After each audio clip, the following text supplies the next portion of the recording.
നമസ്കാരം. 27 നക്ഷത്രങ്ങളിൽപ്പെട്ട തിരുവോണം നക്ഷത്രക്കാർക്ക് ഏതെല്ലാം ദശാകാലമാണ് ദോഷപ്രദനായിട്ട് വരുന്നതെന്ന് നമുക്ക് നോക്കാം. തിരുവോണം നക്ഷത്രക്കാർക്ക് രാഹുർ ദശാകാലം ദോഷപ്രദനാണ്. ശനി ദശ എന്ന് പറയുന്ന മഹാദശാകാലം വളരെ ബുദ്ധിമുട്ടുണ്ടാക്കുന്നതാണ്. കേതുർ ദശാകാലവും ബുദ്ധിമുട്ടാണ്. കേതുർ ദശാകാലം 6 വർഷത്തോളം വരുന്നുണ്ട്. ഈ കാലങ്ങളിലെ ഈ 3 ദശാകാലങ്ങളിലും രാഹുർ ദശാകാലവും ശനി ദശാകാലവും കേതുർ ദശാകാലത്തും നമ്മൾ എന്ത് ചെയ്യണം? ദോഷപരിഹാര കർമ്മങ്ങൾ, ശാന്തി കർമ്മങ്ങൾ അനുഷ്ഠിക്കേണ്ടത് അത്യാവശ്യമാണ്. അത്തം, രോഹിണി, തിരുവോണം നാളുകൾ, അത്തം, രോഹിണി, തിരുവോണം ഈ 3 നാളുകളിലും, അതായത് തിരുവോണം നക്ഷത്രക്കാരുടെ പക്കപ്പിറന്നാളാണല്ലോ തിരുവോണം, പിന്നെ അത്തം നാൾ എടുക്കാം, പിന്നെ രോഹിണി എടുക്കാം. ഈ 3 നാളിലും നിങ്ങൾ ക്ഷേത്രത്തിൽ ദർശനം നടത്തുക, വഴിപാടുകൾ ചെയ്യുക, പൂജകൾ ചെയ്യുക. എല്ലാ ദിവസവും പോകാൻ പറ്റുന്നില്ലെങ്കിൽ എല്ലാ പക്കപ്പിറന്നാളിലും നിങ്ങൾ പോവുക.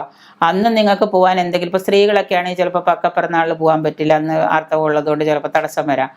രോഹിണി നക്ഷത്രത്തിന് പോവാം, അല്ലെങ്കിൽ അത്തത്തിന് പോവാം. അപ്പോൾ അങ്ങനെ വരുന്ന ദിവസങ്ങളിൽ ദേവീ ക്ഷേത്ര ദർശനം, ദേവിയുടെ ക്ഷേത്രത്തിലാണ് പോവേണ്ടത്. ഭദ്രകാളിയോ ദുർഗാദേവിയോ മഹാലക്ഷ്മിയോ അതുമായിട്ട് ദേവിയുടെ ക്ഷേത്രത്തിലാണ് അന്നേ ദിവസങ്ങളിൽ നിങ്ങൾ ദർശനം നടത്തേണ്ടത്. തിരുവോണം നക്ഷത്രക്കാർ. ചതയം, അശ്വതി, മകം, പൂരം, ഉത്രട്ടാതി ഈ നക്ഷത്രങ്ങൾ പ്രതികൂല നക്ഷത്രങ്ങളാണ് ഈ തിരുവോണം നക്ഷത്രക്കാർക്ക്. വെള്ള, കറുപ്പ് എന്നിവ അനുകൂല നിറം തന്നെയാണ്. വെള്ളയും കറുപ്പും ഈ തിരുവോണ നക്ഷത്രക്കാർക്ക് അനുകൂല നിറങ്ങളാണ്. ഈ തിരുവോണ നക്ഷത്രക്കാരുടെ ദേവത എന്ന് പറയുന്നത് വിഷ്ണുവാണ്. വിഷ്ണു ദേവതയാകുമ്പോൾ നമ്മൾ വിഷ്ണുവിൻ്റെ ദേവതാ മന്ത്രമാണ് തിരുവോണ നക്ഷത്രക്കാർ ജപിക്കേണ്ടത്. ആ വിഷ്ണു മന്ത്രം നിത്യവും ജപിക്കുകയും വിഷ്ണുവിനെ പൂജിക്കുകയൊക്കെ ചെയ്യുന്നത് നല്ലതാണ്. ഓം വിഷ്ണവേ നമ എന്ന മന്ത്രമാണ് നമ്മൾ തിരുവോണ നക്ഷത്രക്കാരുടെ ദേവതാ മന്ത്രമായിട്ട് പറയുന്നത്. ഓം വിഷ്ണവേ നമ എന്നതാണ്. ദേവത വിഷ്ണുവാണ്.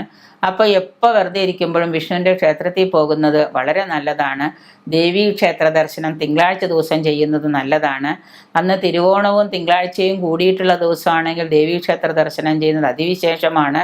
ഇനി ഏതെങ്കിലും വ്യാഴാഴ്ച ദിവസമാണ് നമുക്ക് തിരുവോണം വരുന്നതെങ്കിൽ നിങ്ങളന്ന് തിരുവോണമാണ് ഇന്ന് നക്ഷത്രം, അന്ന് വ്യാഴാഴ്ചയാണെന്നുണ്ടെങ്കിൽ നിങ്ങൾ വേഗം നേരെ പൊക്കോളുക, മഹാവിഷ്ണുവിൻ്റെ ക്ഷേത്രത്തിൽ പൊക്കോളുക.